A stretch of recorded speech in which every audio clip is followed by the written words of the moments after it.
Hello everyone, this is Paul Dresden, and here's my commentary. If you're like me, you've spent hours trying to figure out how America has gone down the road it has, and why so many Americans, especially our American youth, have become so radicalized. I've never in 30 years seen so much violence and hate toward American values as I have in the last 6 months. Tensions are escalating while the left feels it's okay to infringe on the rights of free speech, beating and harassing anyone that has an opposing opinion. Watch the following video featuring shocking revelations brought to the table by Brigitte Gabriel on the Saudi Arabia's infiltration into the educational system of our colleges down to our middle schools, pushing the Muslim faith into the minds of the youth of America while pushing Christianity out of the public school system.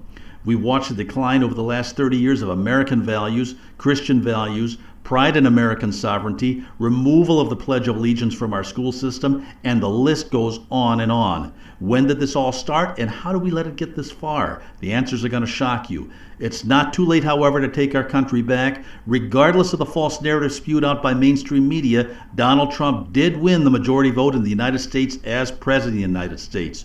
Washington, D.C., starting as far back as the Bush presidency, sold out our country to the Saudis and their Wahhabi Muslim agenda to take over America, not through sending in troops, but by invading the minds of our children through our school system. Watch the following presentation by Brigitte Gabriel, comment, and share with your friends.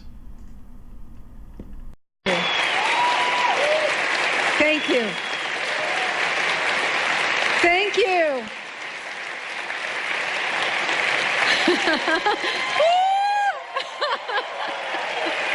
I love you too. Thank you very much.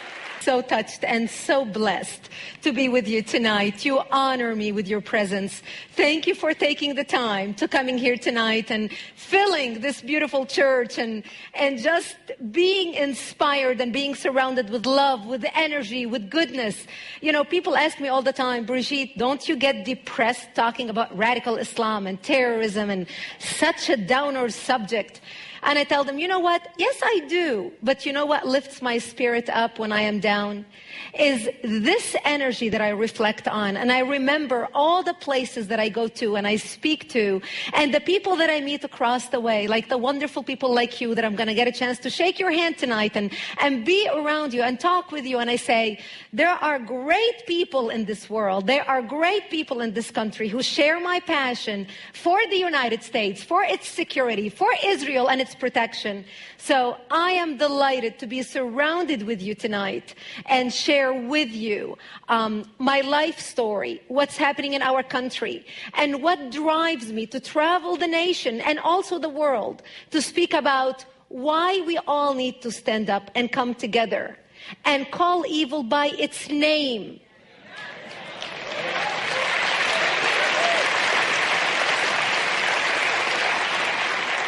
I hope you will be inspired, you will be empowered, you will be encouraged, you will be enthusiastic to go out and change the world, because it doesn't take many people to change the world. It only takes a dedicated few. So here we are tonight. I'm going to share with you why I am so passionate about the issue of national security. And I'm going to share with you my life story. For those of you who do not know much about me, and this is the first night you hear anything from me. I come from Lebanon. I was born and raised in Lebanon, which used to be the only majority Christian country in the Middle East. We were open-minded, we were fair, we were tolerant, we were multicultural. We prided ourselves in our multiculturalism. We had open border policy. We welcomed everyone to come to our country because we wanted to share with them the westernization which we had created in the heart of the Arabic world. Muslims used to send their children to study in our universities because we had built the best universities in the Arabic world. They graduated and worked in our economy because we had built the best economy in the Middle East, even though we did not have any oil. Beirut became Paris of the Middle East, the banking capital of the Middle East. In 1965, National Geographic magazine had on its front cover, Lebanon, Eden of the Middle East. Unfortunately, all this began to change as the years went by. See, we got our independence in the early 40s. But by the 60s and 70s, the Christians had become the minority, and the Muslims had become the majority in Lebanon. And as the Islamic population grew in the country became less and less tolerant because they started pushing for more rights that were not compatible with our Judeo-Christian value system that we had created. And that's when the problems started. The problem was contained until the influx of the Palestinians out of Jordan in 1970, when Lebanon brought them in because we already had refugee camps. Actually, at that time, Lebanon was the only country in the Middle East to accept the third wave of Palestinians into Lebanon.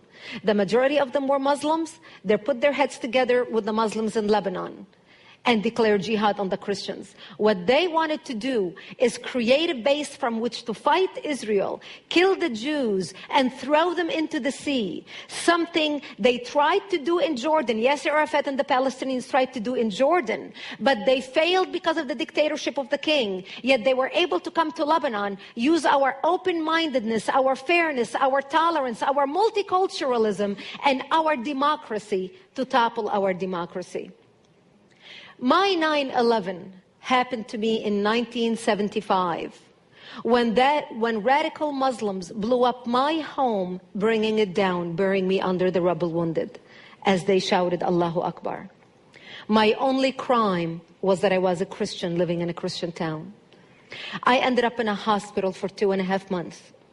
And as I laid in a hospital bed, hooked up to IVs in both arms, I would ask my parents, why did they do this to us? Why did they attack us? And my father would tell me, because we are Christians, the Muslims consider us infidels and they want to kill us. So I knew since I was a 10-year-old child that I am wanted dead simply because I was born into the Christian faith and lived in a Christian town. This is something so foreign to Christians in America. Because in America, our idea of persecution is, oh, I took my Bible with me to work today and people looked at me funny. That's our idea of persecution. Where I come from, our idea of persecution is they want to walk into this church and start shooting at you and killing you. Just like what they're doing in Iraq right now, just like what they're doing in Egypt right now, just like what they're doing in Syria, just like what they did in Lebanon. Actually, what launched the all-out war in Lebanon was 4 Muslims walked into a church service on a Sunday morning just like this and started shooting at people. That's what started the Lebanese civil war. I ended up leaving the hospital and coming back home. But my home was no longer the home I left. I ended up living with my parents underground in an 8x10 bomb shelter without any electricity, any water, and very little food. To get some food, we would crawl out under the bombs, and we would dig out different dandelions and different vegetation and different greenery that grew around our bomb shelter because it was the only greenery we had. To get some water, we would crawl to a nearby spring in a ditch surrounded by snipers trying to shoot at us just to get a drink of water. And before we left our bomb shelter, my mother and I and my father would say our last goodbyes because we did not know if we're going to come back alive or dead just to get a drink of water. And we would crawl in a ditch to what used to take a 5-minute walk would take us hours to get to the spring, where my mother had to use her stocking on top of the gallon of water to catch all the worms and all the junk and all the dirt and all the rocks so we can drink the water. And this became my existence. We lived in the mountains. In the wintertime, it was so cold. And because we didn't have electricity, the electricity plant and the water plant was in a no man's land. And basically, the Muslims controlled it. So if we would go out to turn it on, they would start shooting at it. And that's how we ended up without electricity or water. So to warm up in the wintertime, living underground, because we lived in a climate just like Minnesota, very cold in the winter. My father would walk out of our bomb shelter and break twigs from the trees and bring them into the bomb shelter. And he would pour kerosene or mazout or benzene on them and light them with a fire. And we would huddle around the fire to warm up. And many nights, we had an agreement that whoever woke up first, because many nights would fall asleep around the fire trying to warm up, whoever woke up first would drag the other 2 outside and slap them on their face until they wake up. Because many nights we would pass out because of carbon monoxide poisoning, lighting fire underground with no ventilation in a little bomb shelter. And this became my existence. And we would listen to the radio, and in the beginning of the war, we thought, I remember my father would say to me when we went into the bomb shelter, and this little dumpy little place that my daddy used for storage, and he would say, oh, it's a temporary thing, it's just a week or 2 weeks, we'll be out, life will be back to normal. Because we would hear, my daddy would tell me, oh, America is going to come save the Christians in Lebanon. America and the churches in America are going to hear what's happening to the Christians in Lebanon, and they're going to come save us. And then they would say, Britain is going to come save the Christians in Lebanon. France is going to come save the Christians in Lebanon. When they hear what's happening, nobody came and nobody cared. And as we started hearing about the massacres happening in the rest of the country, you see the Palestinians and the Muslims put their heads together and formed Jaysh Lebanon al-Arabi, the Arabic Lebanese army.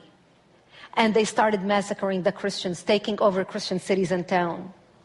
They committed massacres that were seldom reported in the Western media, because the majority of the Western media was located in West Beirut, the area that Yasser Arafat controlled, and nothing came out of there that Yasser Arafat did not approve of. They would surround Christian cities and towns and walk in and massacre the people. One of the biggest massacres in Lebanon was the city of Damour in the beginning of the war, a Christian city. They would walk into a bomb shelter. They would find a mother and a baby and a father hiding in a bomb shelter. They would take the baby, tie one leg of the baby to the mother and another one to the father, and pull the parents apart, splitting the child in half. They would walk to our churches, urinate and defecate on the altar, and then torch our churches. The last lady that worked for me, I hired her because she was mentally disturbed. I wanted to take care of her and her family. And the reason why she was mentally disturbed is because they walked into her bomb shelter. They tied her son, 16-year-old only son, on her lap, held a knife to her hand and made her slit her own son's throat, then raped her daughters in front of her. These are the stories that went unreported in the Western media. Nobody in the world cared to hear, and nobody in the world understood. And when the leftist Christians, when the Muslims would come to massacring them in these towns, and the leftists would tell them, you can't massacre us. We marched with you. We represented you in courts. We pushed for your rights. We are on your side.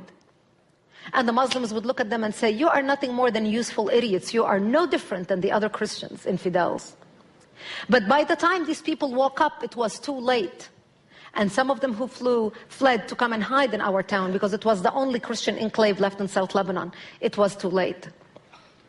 We knew what our fate was going to be, because we were surrounded by the Islamic forces trying to slaughter us, because we were on the border with Israel.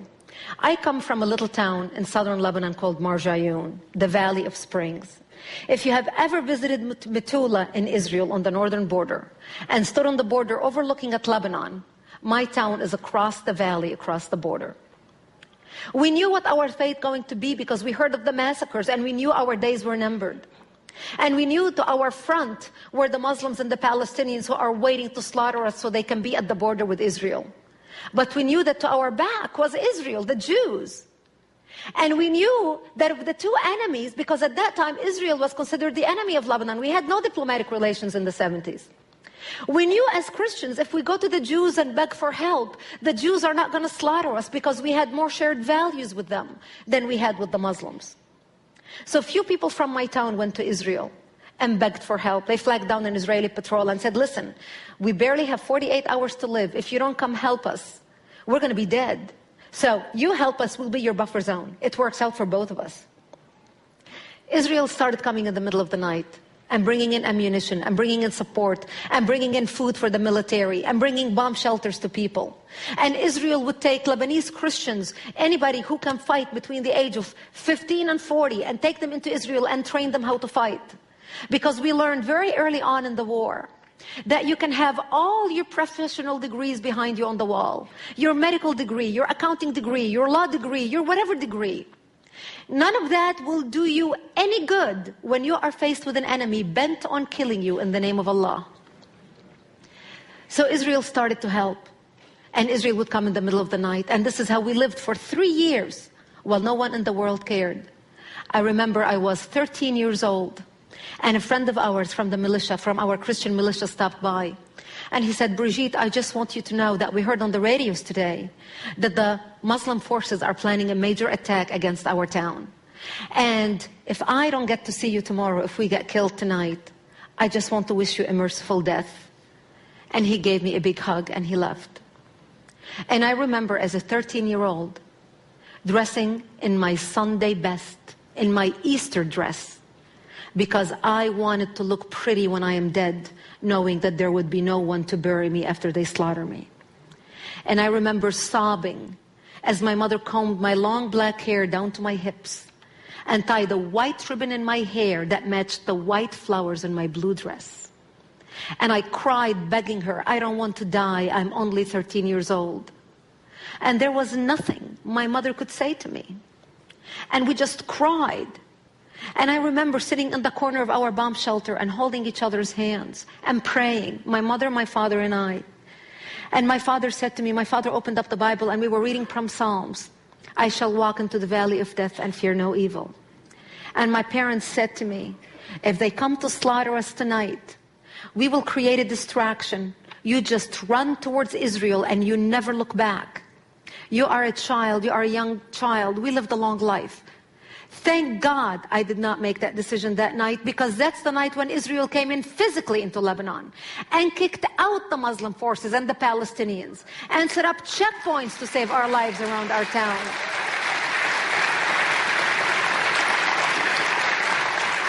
And that's how we stayed alive. You see, I'm an only child to two elderly parents. My parents were married for over 22 years. They couldn't have any children. My mother was 55 years old and my father was 60 when I was born. As a miracle in their lives. Yes, wow.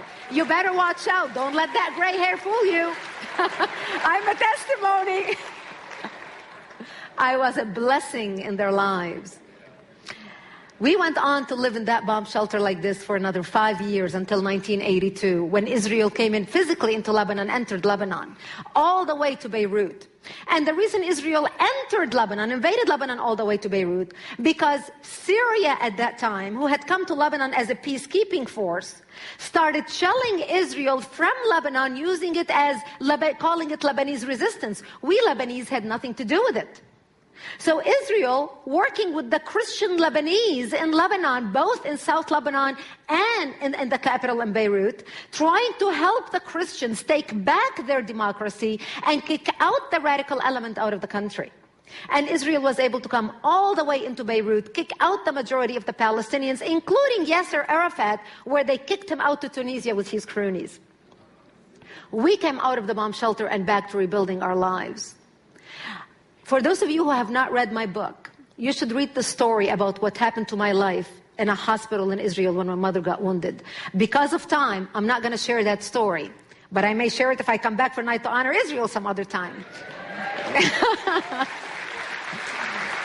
But for the sake of time, I'm going to try to condense some information, because I want to cover what's happening in our country here as well in the United States, and why we and Israel are one together, hooked in the hips when it comes to fighting radical Islam.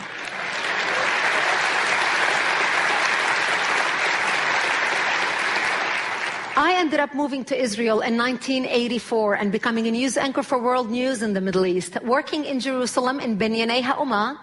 And that's the big building where they hold the big concerts right next to the Hilton Hotel. For those of you who attend the Feast of Tabernacles, I used to come down from the 5th floor down to the stage where they used to hold the Feast of Tabernacles every year, and that's where I worked. And that's where I worked from 1984 till 1989 as news anchor for World News, reporting on world events night after night. And as I reported on world events, I started realizing there was a pattern developing. Because no matter where the terrorist activity took place, and remember, this was in the 80s, where we started seeing a rise of terrorism and terrorist attacks around the world. No matter where the terrorist activity took place, the name of the perpetrators were always the same. Muslims, Ahmed, Muhammad, Hussein, Ali. The name of the victims were always Westerners, Christians and Jews. Terry Waite, Terry Anderson, Colonel Higgins, the Achille Lauro, the TWA, the Panam flights, and I can go on and on. As a matter of fact, in my first book, Because They Hate, titled Because They Hate, I go over pages upon pages. I list pages of all the years and all the attacks against the United States and Western interest that no one paid attention to. And I started realizing that what I used to think was a regional problem between a majority Muslim Middle East trying to kill or expel the minority Christians and Jews had become a worldwide problem. But the world was not paying attention. The world was not connecting the dots. The world lacked imagination. And isn't this exactly what the 9/11 Commission report said after 9/11? We lacked imagination. It's not that we did not know that Osama bin Laden wants to attack us. Osama bin Laden attacked in the previous 8 years, Osama bin Laden attacked the World Trade Center. In 1993, the only difference between the two attacks between 1993 and 2001 were the buildings did not come down. They attacked our embassies in the Kubar Towers in Saudi Arabia. They attacked our embassies in Africa and Tanzania. They blew up the USS Cole. And then they were so confident that we were so asleep that they came back and attacked the World Trade Center, the exact same spot again, and this time brought the buildings down. We lacked imagination. It's not that we did not know what our enemy wanted to do to us. We are dealing with an enemy for the first time in history that is so open, so clear, so determined. They don't beat around the bush. They're very direct. And the more direct they are, the deeper we dig our head into the sand thinking, na na na na boo boo, I'm not gonna listen.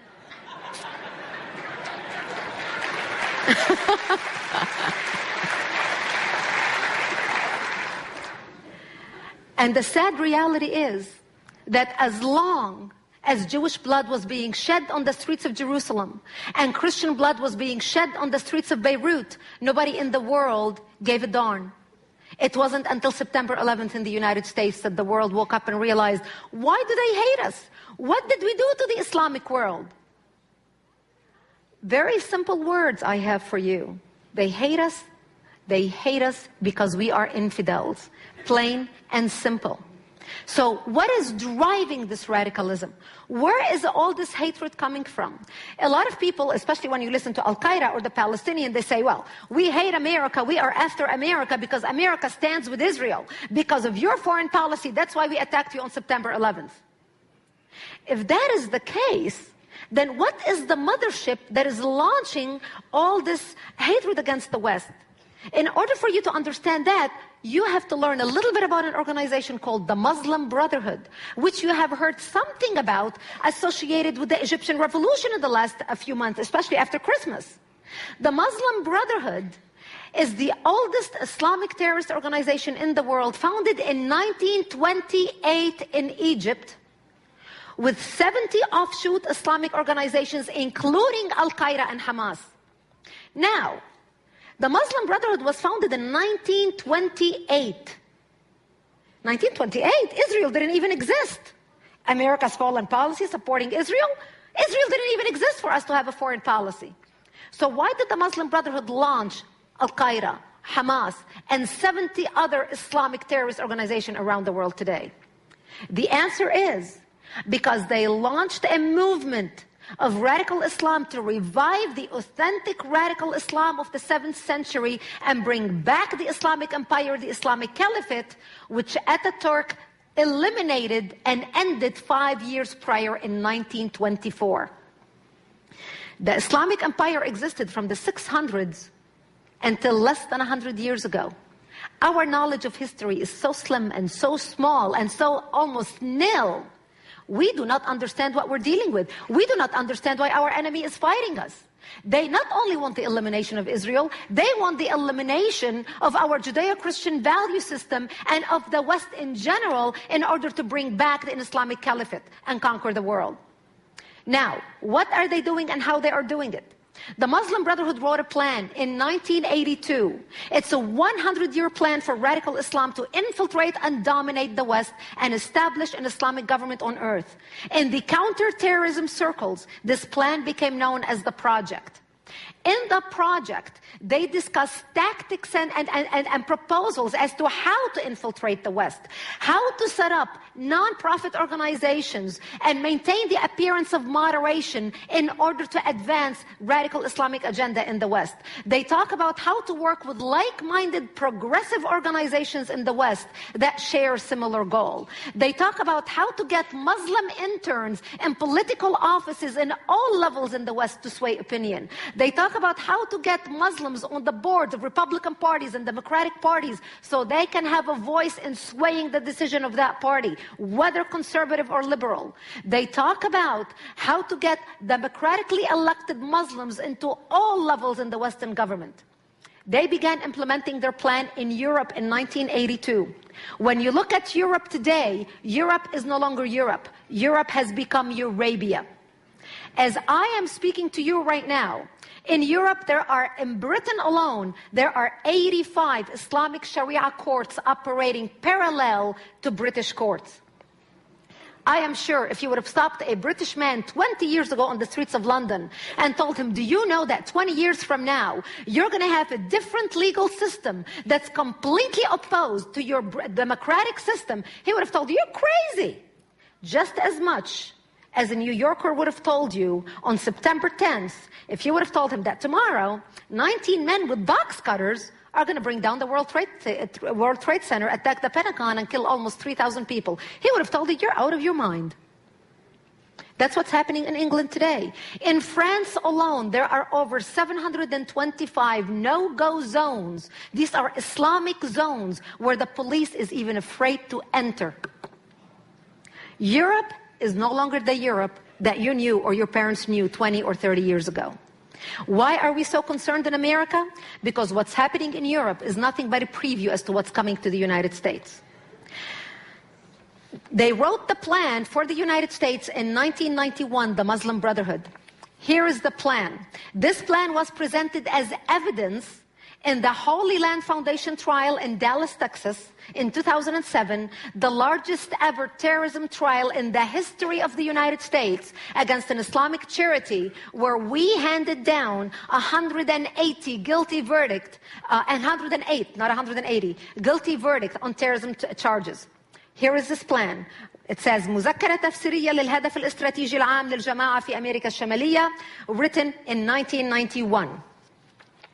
What is so concerning about the plan, this is how to destroy America from within and how to set up an infrastructure in the United States, not a military infrastructure. We know Al-Qaeda is the military arm. We know those organizations want to attack us militarily.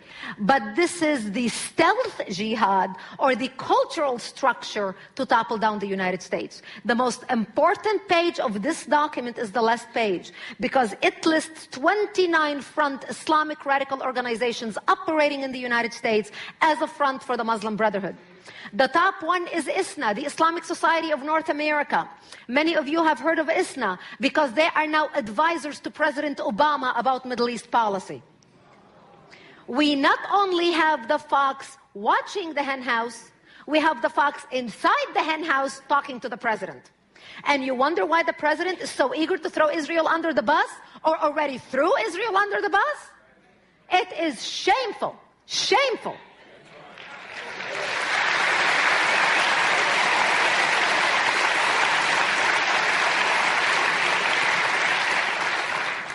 The second organization is the Muslim Student Association, the MSA.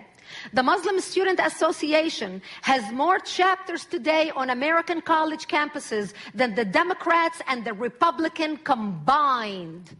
And we wonder where anti-Semitism and anti-Americanism is coming from?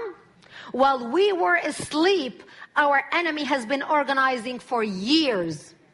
The Muslim Student Association right now has such influence on American college campuses that if you are a pro-Israel speaker or a pro-America speaker, you will have to have security fit for a president to be able to deliver a speech on a college campus because of the Muslim Student Association and how organized they are and how hateful they are. Number 8 on the list is NATE, the North American Islamic Trust. They control the majority of mosques in the United States. Number 22 on the list is the Muslim Association for Palestine, which later morphed into CARE, the Council on American Islamic Relations, which is a front for Hamas in the United States. They are now the ones who you see on television all the time talking about Middle East affairs. And they are the ones who are invited to the White House to the iftar dinner and being catered to and speak at the Pentagon and at the State Department and everywhere else. This is what is so dangerous right now happening in America. It's not only the military threat that we are worried about. We know they are trying to attack us militarily. But this is the insidious threat that we are worried about. And I'm going to touch on education and how they are attacking us with the education. Part of the Muslim Brotherhood, part of this plan is how to infiltrate every segment of our society in order to destroy America from within and create a generation that hates America from within. They have a media department, an educational department, a political department, a writers department, Islamic education department, intellectual think tank departments on every level. I'm going to touch now on our universities and how systematically they have tried this strategy to destroy our universities. I call our universities occupied territories, because if you have a child in an American college campus right now, especially if it's an Ivy League university, you know exactly why I call it occupied territories. We have lost our universities. They're brainwashing our children. So how are they brainwashing our children and why? They started, the Saudis, because of the oil wealth, started pumping millions into our universities, setting up Middle East study department and political science departments, setting up Arab professors who are anti-Israel and anti-America to basically brainwash our students. They are using, this is how they're doing it, they are using a loophole in our laws called the Title VI program. The Title VI program was instituted by our government after World War II to educate American students about foreign languages and foreign cultures, especially those who want to get into the CIA and the State Department and diplomatic field so they can be an asset to our country. That's how the Saudis are able to use that program to funnel millions into our universities and set up this Middle East Study Department and Political Science Department. To give you a general idea of the infiltration of our universities, King Fahd of Saudi Arabia donated $20 million to set up a Middle East Study Department at the University of Arkansas. $5 million donated to Berkeley's Middle East Study Department for 2 Saudi sheikhs linked to Al-Qaeda. Harvard received $22.5 million. Georgetown, $28.3 million. $11 million to Cornell, $5 million to MIT, $1.5 million to Texas A&M, $1 million to Princeton. Rutgers received $5 million share endowment, as did Columbia, who tried to lie to conceal the source of the funds. I can go on and on and on and on and on with many universities. From the Ivy League to the community colleges and everything in between. We pump the gas and they pump poison into the hearts and minds of our future generation. And that's why we must become energy independent and stop our dependence on oil.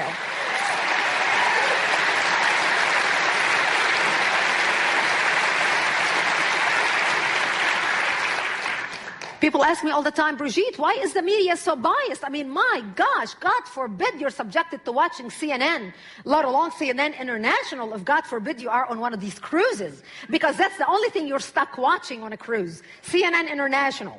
You know, you might as well be watching Al Jazeera in English. You know, my husband sits watching television with his shoe in his hand, ready to swing it at the TV set. I'm like, honey, it is so aggravating, but it is everything bad about America, as if nothing is good about America. And people say, why? Why are they so brainwashed like this? And I tell them, why are you surprised? Because for the last 16 years, ever since the Saudis started spending their millions of dollars into our universities, all these students who have been graduating out of our universities being fed a steady diet of hate and resentment against America and Israel are now the news anchors, the news writers, the opinion shapers, the bureau chief, the newsmakers. What else do you expect? They're basically talking the talking points that they were given in college. Except now they are the adults who are driving the agenda in our country and influencing millions of people. Now, it gets even worse. You know how it gets worse? The Muslims got together and they decided, you know what? The strategy worked so well on college campus. Why wait until the kids get to college? Why don't we start with the children in middle school, in 6th and 7th grade. They are so impressionable, they are young, they are ready to learn. Let's start then. So they started with the Islam course in middle schools in 7th grade as a part of the social studies program, where students have to study Islam for 3 weeks, memorize and recite verses from the Quran, go to a mosque on a field trip, adopt Islamic names, and fast for Ramadan if they can to experience what it's like to be a Muslim. You know, when I started talking about this a few years ago, I actually discussed it in detail in my book, They Must Be Stopped, which will be later available here. I see a lot of you taking notes. Save yourself from taking notes, and in the book later you can get it. Just focus on listening. They started with the children. Now, how did Hitler change society? Hitler said, give me your children. I'll change society in 10 years. And that's exactly what the Muslims are doing in the United States. When I started speaking about this, people would say, no way, we have separation of church and state. How could this be happening? So I thought there is nothing like show and tell. So here is the course. Here's the course about Islam. Yes, Pastor. The teacher instruction continues. Dressing as a Muslim and trying to be involved will increase your learning and enjoyment. Finally, trying your best at all tasks will guarantee you an excellent grade and a more enjoyable time. The teacher is already dangling the great carrot in front of the children. Here are the Islamic names the students have to choose from. Abdullah, Khalid, Hassan, Hamza, Ibrahim, Karima, Khadija, Maryam, Noor, etc. Here are some exercises from the class. You know, it's a 3-week course. And I'm going to read you an exercise because I'm going to make a point with this exercise. This exercise is about wisdom cards, these are called. They're teaching the students facts from fiction. And here is a fact card. A jihad is a struggle by Muslims against oppression, invasion, and injustice. Now, this may sound familiar to you, but here is why. Because these are the talking points of Al-Qaeda anytime Al-Qaeda issues a press release saying why they are fighting the Americans in the Middle East. Why? Al-Qaeda is fighting what? Oppression of the Islamic world, invasion of the Islamic world, injustice in the Islamic world. What do the Palestinians say when they're talking about why they're fighting Israel? Why they have jihad against Israel? What's the Palestinians' talking point? Have you ever heard Hamas, the latest Hamas press release?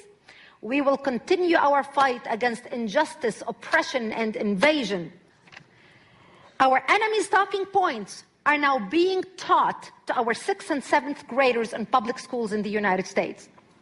Why are they doing this? Because these students 10 years from now are going to be in college, and then they're going to go into the workforce, and they vote. And what opinion do you think they're going to have about Israel and our soldiers who are fighting in the Middle East coming back home?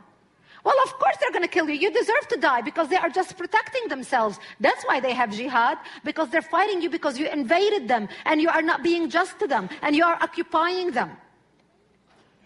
That's what's happening in our society. And here's the kicker. Here is something that the students have to analyze. Remember, public school. This is public school. Here's something that they have to analyze. It is the Islamic salvation prayer, or the Fatiha, which is the prayer that is said in the beginning of every prayer. It is the equivalent to the Christian prayer of the salvation prayer of I accept Jesus Christ into my heart as my Lord and Savior, etc. Praise be to Allah, Lord of creation. Now remember, we cannot sing Christmas songs at public schools. Okay? Can you imagine Pastor Hammond going in there saying, praise be to Jesus Christ in public schools? Okay. Praise be to Allah, Lord of creation, the compassionate, the merciful, King of judgment day. You alone we worship, and to you alone we pray.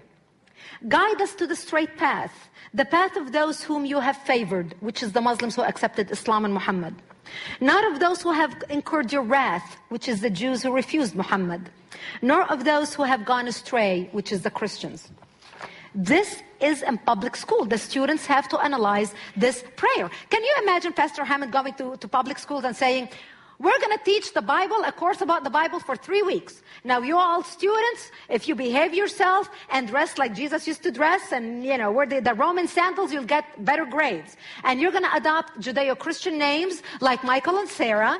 And you're going to memorize and recite verses from the Bible. And you're going to fast to experience Good Friday, so you'll know what it's like to be a Christian. And then I'm going to invite you to my church for a church service, so you can experience like what it's a Christian. Now let's analyze the salvation prayer. Jesus, I accept you into my heart as my Lord and Savior. What do I mean by that? Can you imagine him teaching that in public schools? What do you think will happen? And you know how they're getting away with it? Because most parents do not sit with their children and watch what their kids are studying.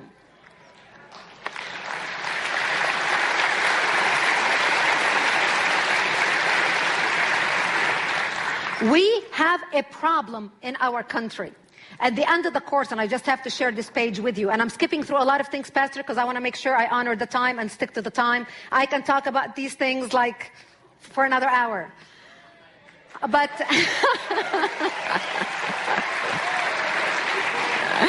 you came here to get educated, baby. You're going to get educated. Here's how the course ends. They get all the kids in the cafeteria, and the teacher says, for the Islamic ball, and the teacher says, Assalamu alaikum, fellow Muslims. The kids are already Muslims. And they celebrate, and whoever was the best student, and at the end it says, they announce the winner of who was the best Muslim student in the class. And they say, that's all we have time for, so until next time, inshallah, Assalamu alaikum wa Allahu Akbar. God willing, Allah willing, may peace be with you, and there is none greater than Allah Almighty. This is how the course ends. You know, we in this country have kept silent for a very long time about a lot of things happening in our country that we do not agree with. And I believe this is the time we need to take political correctness and throw it in the garbage where it belongs. Yeah.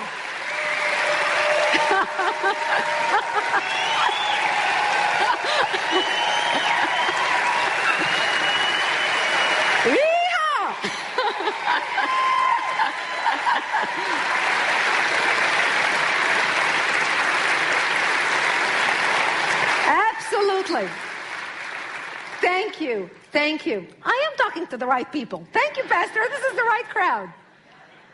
You know, I travel the country and I speak to many people. And I know that we have a lot of things in America that are not perfect. No one's perfect. Just as people have our own shortcomings, every country has its own shortcoming. But I am sick and tired when I see people complaining about America, apologizing for America, seeing all the ills in America. If they are that upset with America, for God's sake, we'll give them a one-way ticket to whatever country they want to go to and leave this country to us. I am sick and tired when I hear people say, I'm an African American, and I'm Italian American, and I'm a Vietnamese American, and I'm a this and that American. I am nothing but an American. We must be only Americans.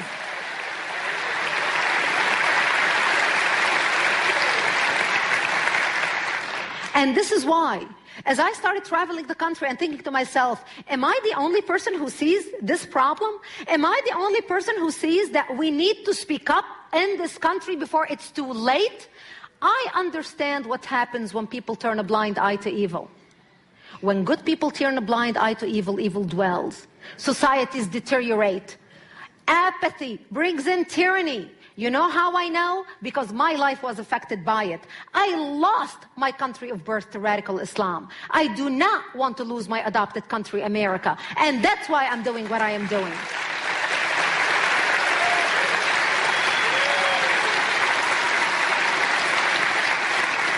People ask me all the time, Brigitte, why are you so passionate about this subject? I mean, my gosh, when you speak, the energy, the passion. And I tell them, you know how Holocaust survivors walk around with tattoos on their arms? I know what happens when people turn a blind eye to evil. Because I look at my scars of war every day when I take a shower. Scars seen and unseen because of my injury. And this happened to me when I was 10 years old. I know what happens when people say, I don't care, it's far away, it's not going to happen to me. Yes, it will happen to you, because evil has a way of mushrooming and growing. And if you don't cut the head of the snake, it will reach you. It will get to you sooner or later. When people did not care about what Israel was fighting, they thought, oh, it's over there. They didn't care. Now it's here. We are fighting today the exact same enemy that Israel has been fighting for over 60 years. They're here. They're here now. And we must stop them now. And that's why...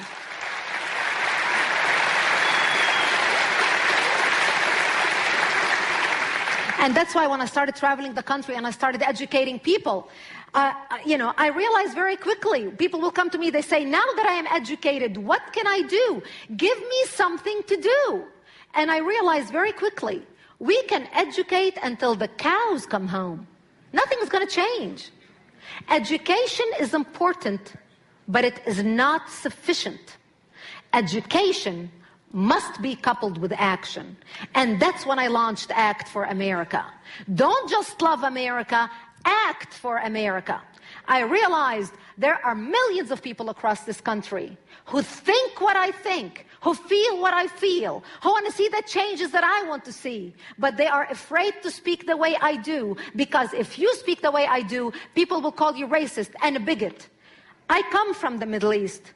I look Middle Eastern. If anybody's going to accuse me of being a racist, they better be able to argue with me in Arabic, my mother tongue, before they can call me a racist.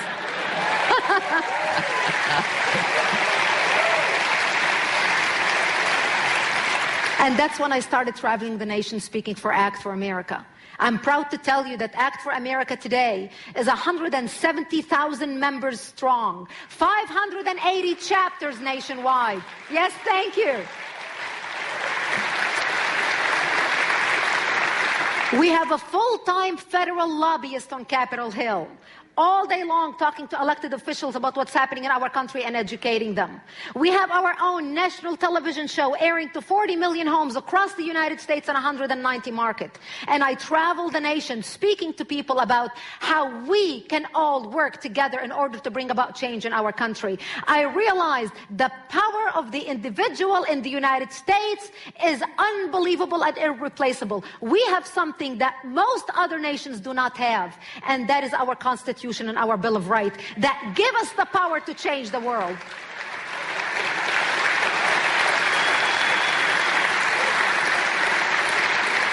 So I am here to share with you today how you can get involved, how you can become a voice affecting your community and our nation, how we can work together to not only defend and protect Israel, but how we can defend and protect the United States of America, and how we can do it democratically, respectfully, lovingly of our Muslim neighbors. We can pray for them, we can lift them up in prayer, we can honor them, we can respect them, but we can be wise in making sure that our Constitution does not get toppled on, that the lines do not get crossed between the separation of church and state, that we still honor the foundation that our founding fathers have set up for us, while at the same time protecting ourselves. So that's what you're going to learn about tonight.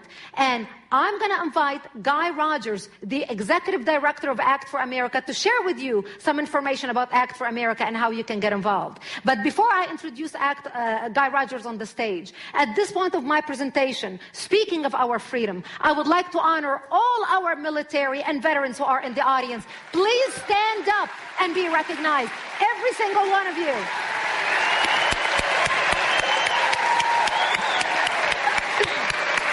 Remain standing. Thank you. Thank you. Thank you. Thank you. Thank you from the bottom of my heart. Thank you. Kindly remain standing. I have a message for you, all our veterans and our military. Kindly remain standing. I have a message for you. All of you, I want to see all of you up. Anybody who sat down, I'm waiting for you to stand up. Because I want to thank you from the bottom of my heart for building a nation for me, where an immigrant like me can escape tyranny and come here and live in this great nation. Thank you for building a nation for me, a beacon of light where people from all over the world can come here to be free. Thank you for building a nation for me where I can come and be all I can be as a human being, where I can accomplish anything I want to accomplish, where I can stand up and thank you, thank you, thank you, thank you, thank you from the bottom of my heart, thank you. Kindly remain standing. I have a message for you, all our veterans and our military. Kindly remain standing. I have a message for you. All of you, I want to see all of you up. Anybody who sat down, I'm waiting for you to stand up.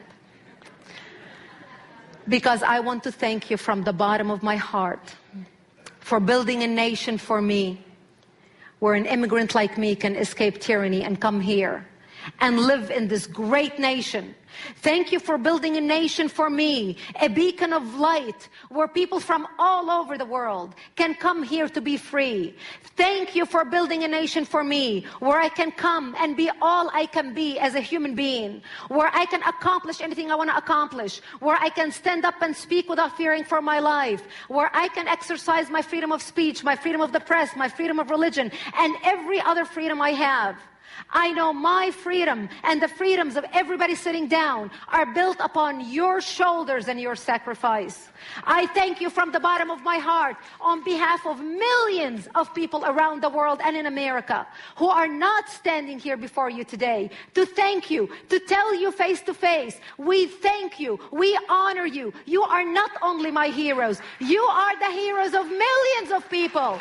God bless you, one and all, and God bless the United States of America. Thank you. Thank you. Thank you.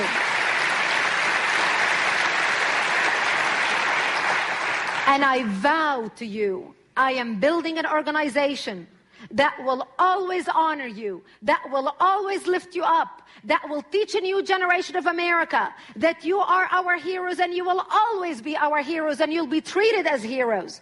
I vow to you that every place I am and every place members of my organizations are, you will be honored, you will be lifted up, you will be recognized. And now I would like